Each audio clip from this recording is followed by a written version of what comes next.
नमस्कार दोस्तों, आप सभी का स्वागत है इस चैनल पे। अगर आप चैनल पे नए हैं तो प्लीज़ चैनल को सब्सक्राइब कर दीजिएगा।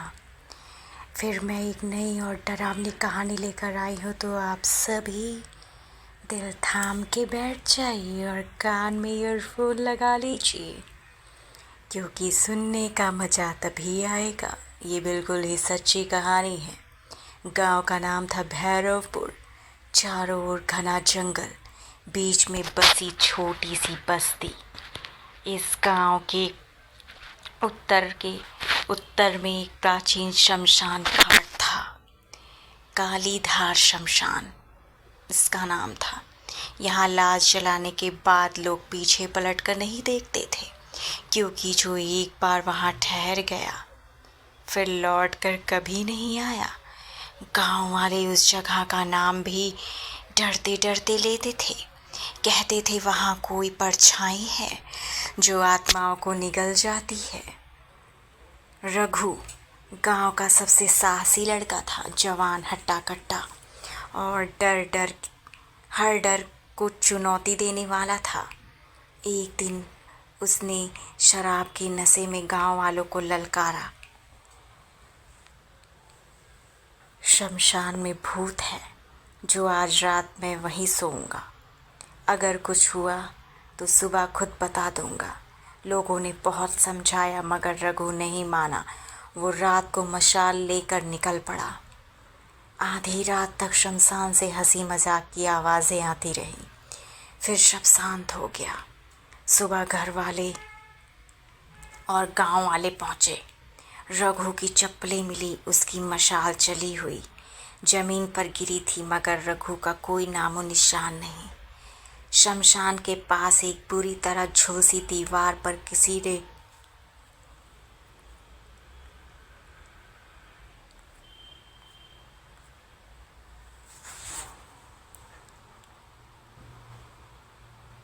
ने कोयले से लिखा था, उसने मुझे भी देखा, अब वो कभी नहीं देखेगा। रघु के बाद गांव में खौफ फैल गया। लोग अब शाम ढलने से पहले दरवाजे बंद कर लेते थे। लेकिन रामबाई गांव की एक बूढ़ी सन की औरत थी। कहती थी, मैंने परछाई को देखा है, वो मेरे बेटे की आत्मा को ले गई है, मैं उसे वापस लाऊंगी। एक रात वो अकेली शमशान की ओर निकल गई। काली रात, हल्की बारिश और बिजली की गड़गड़ाहट के बीच वो वहाँ पहुँची। कुछ देर तक सब शांत रहा। फिर अचानक शमशान से भयानक चीखें, गूंज सुनाई दी। आवाज़ ऐसी थी जैसे कोई औरत किसी को अपनी नाखूनों से खींचकर नोच रही हो।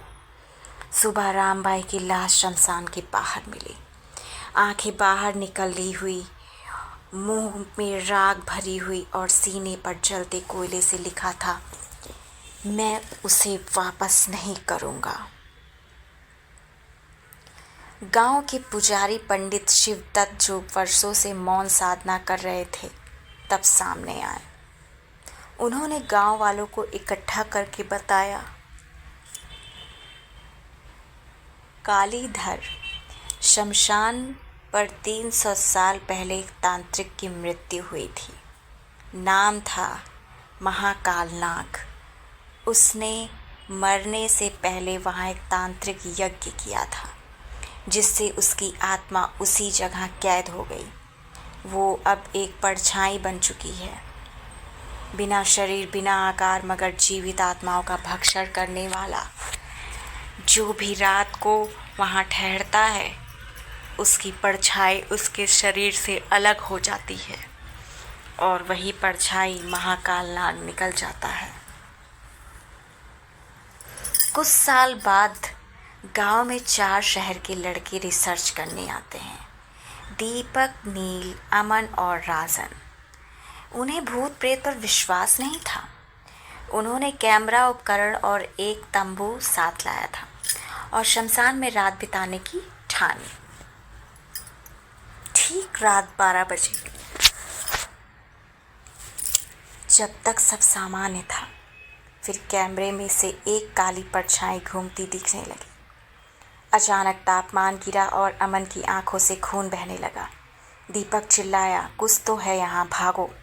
राजन ने देखा अमन की परछाई अब जमीन पर नहीं थी, वो गायब थी और नमन बेहोश होकर गिर पड़ा।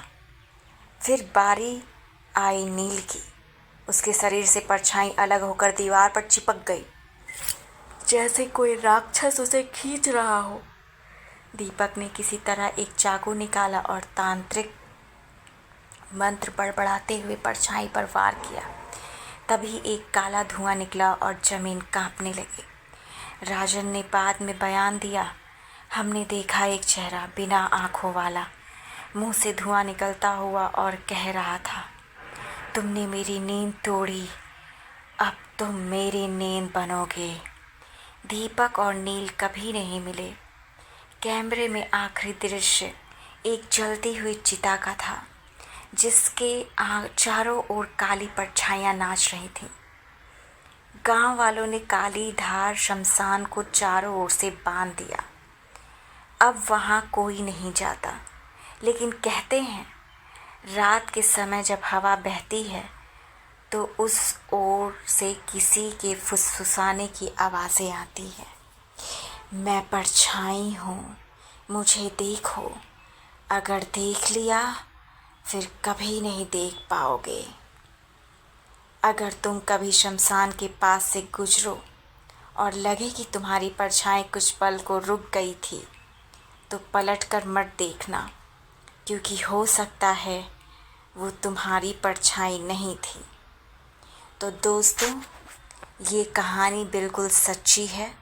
आपको कैसी लगी आप कमेंट में ज़रूर बताइएगा। चैनल पर नए हैं तो प्लीज़ चैनल को सब्सक्राइब कर दीजिएगा। और क्या अगर आप वहाँ पे जाते तो क्या आप ऐसा करते, या आप वहाँ पे जाकर इसको पता लगाते? तो जो भी आपकी राय है प्लीज़ कमेंट में बताइएगा। चैनल को सब्सक्राइब कर दीजिएगा। मैं इसी तरह की डरावनी और सच्ची कहानियाँ लेकर आती हूँ। फिर एक नई कहानी के साथ फिर मिलती हूँ। तब तक के लिए नमस्कार।